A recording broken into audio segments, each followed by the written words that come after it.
crois que le message de réconciliation dont Benoît Trincurel est le porte-parole ou le héros, si on peut dire, c'est un message qui est très important pour notre époque de deux façons. La première façon parce que nous voyons bien que dans un certain nombre de situations de la société, que ce soit dans la vie professionnelle, dans la vie locale ou dans la vie familiale, beaucoup de personnes sont tiraillées et souvent ont le sentiment d'être agressées par leur environnement et de subir une sorte de violence dans les relations. Et donc,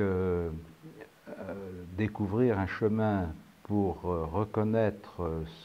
ses contemporains, ceux qui nous entourent, ceux avec qui nous vivons, non pas comme des dangers ou des ennemis potentiels, mais comme des amis possibles ou des frères qui nous sont donnés.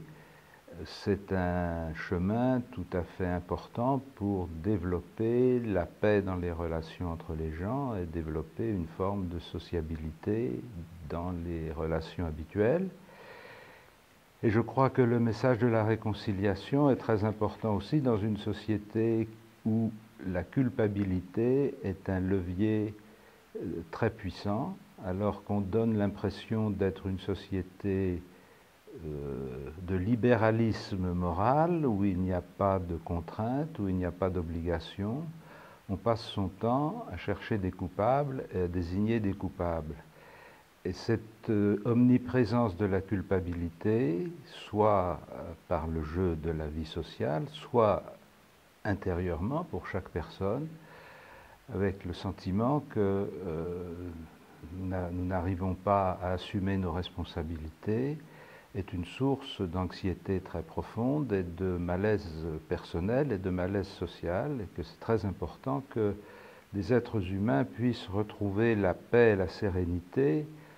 non pas en niant leurs responsabilités, mais en acceptant que leurs erreurs ou leurs fautes